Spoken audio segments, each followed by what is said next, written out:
Welcome to this experiment. Okay, let's just dive right into it because today we're exploring a seriously fascinating phenomenon.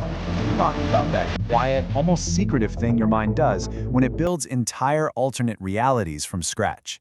If you've ever caught yourself just staring off into space, totally lost in a world of your own making, well, you're in for a treat. We're going to unpack the actual architecture of your imagination and figure out exactly why our brains are so obsessed with building these parallel universes.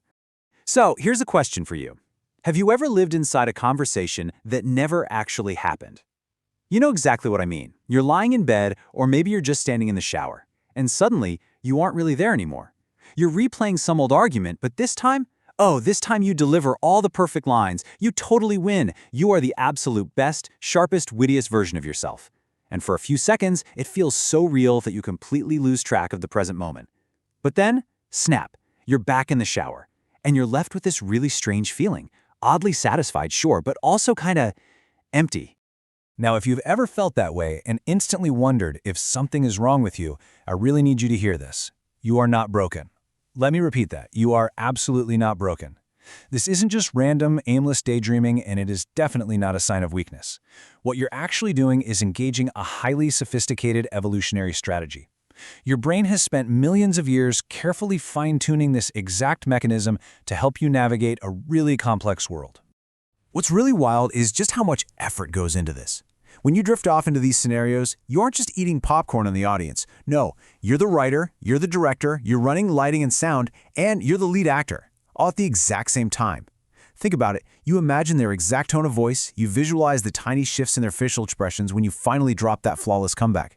Your brain is burning actual energy, literally burning calories, to build these incredibly detailed movie sets in your head. But why? Why spend all that real-world energy on something completely fake? Well, it's actually trying to solve real-world problems. It's like the real world is incredibly frustrating, right? It has this annoying rule where it moves way too fast, and there are absolutely no second drafts. Someone insults you, and it isn't until 3 hours later, when you're literally scrubbing a frying pan, that you think of the perfect response. It's too late. But here's the thing. Your brain despises that unfinished feeling. It hates open loops. So what does it do? It fires up the imagined world. It turns on that mental projector to give you back your power, your intelligence, and your confidence. It closes the loop. So what's actually happening up there under the hood? Meet the Default Mode Network, or the DMN. Think of this as your mind's background app. When you're super focused, like crossing a busy street or typing up an email, the DMN is quiet. But the very second you relax, you close your laptop or you just rest your eyes on the train, boom, the DMN powers up. It sweeps up fragments of your memories, mixes them with your hidden desires, and runs what's called counterfactual thinking. It's basically a safe internal laboratory where your brain can soothe its emotional wounds and test out complex variables without taking any actual real-world risks. Which brings us to the core of this whole thing, a truly profound psychological truth. In the kingdom of imagined scenarios, you are the absolute ruler. Beneath all the fake arguments and the imaginary interviews, there is a massive driving force. This entire mechanism is fueled by one of our deepest human desires, the profound need for control. When real life makes us feel powerless or small, our minds immediately go to work building a kingdom where we are in total command.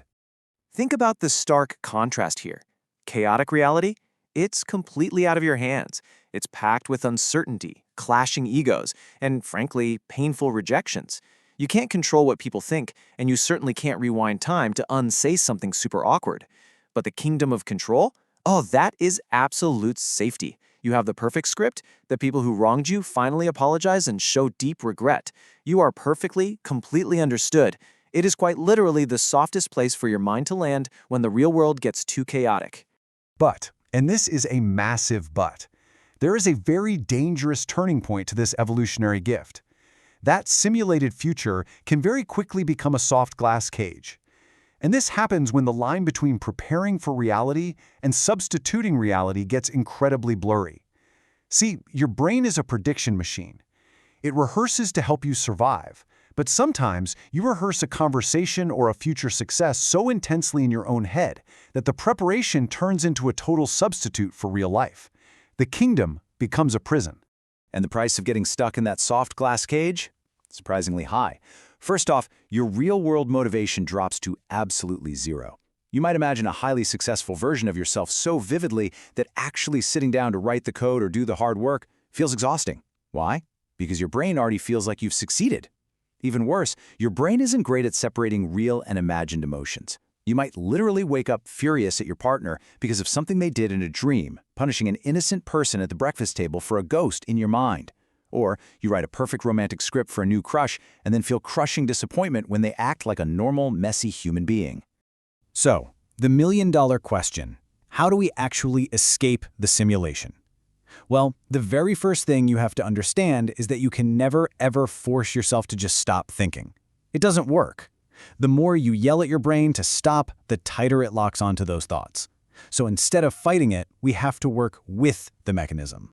To do that, we're going to walk through a really effective 4-step process to help you reclaim the present moment and step right out of that illusion. Let's break these steps down together so you can start taking the wheel back. All right, step 1 is expressive writing. When you catch yourself completely lost in one of those massive, perfectly scripted scenarios, you have to drag it out of the dark. Pause whatever you're doing and write it down. Your brain is spinning these scenarios because it's trying to process some unnamed desire or emotion. But giving it a physical outlet on paper, you're literally signaling to your brain, hey, I got the message, it's stored, the loop is closed, and the projector can finally stop replaying the film. Step 2. This one is all about radical self-honesty. You gotta ask yourself, is this scenario preparation or is it protection? Preparation acts like a launch pad. You imagine asking for a raise, and then the very next day, that rehearsal gives you the courage to actually go do it. Protection, though, that's a hiding place. You imagine confessing your feelings to someone, but you never actually send the text. You're just consuming the emotions in your head to avoid the real-world risk of getting rejected. You have to diagnose yourself. Are you rehearsing for your life, or are you just hiding from it?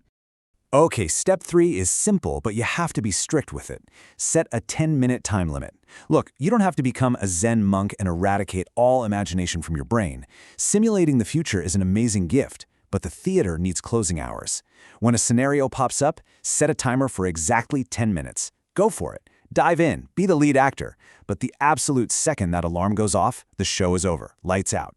This trains your brain to treat the simulation as mental entertainment. It's a place you can visit, sure, but it is not a place you are allowed to move into. And finally, step 4. Return to the body. The basic physics of the mind dictate that it is completely weightless. It can drift back and forth across time and space without any effort at all. But your physical body? Your body has mass, it has weight, and it is firmly locked into one single place, the present moment. When your mind has drifted too far, you can't use thoughts to fight thoughts. You have to use your physical body to land safely. So how do you drop that anchor back to reality? You shift your energy entirely to your sensory cortex. Literally feel the actual weight of your feet pressing into the floor. Notice the physical rise and fall of your chest as you breathe. Pick an object nearby, a coffee cup, a plant, whatever, and quietly describe its specific shape and color to yourself. Or just take a sip of cold water and feel it moving down your throat. These actions send a massive, undeniable signal to your nervous system saying, hey, look around. There's no drama happening here.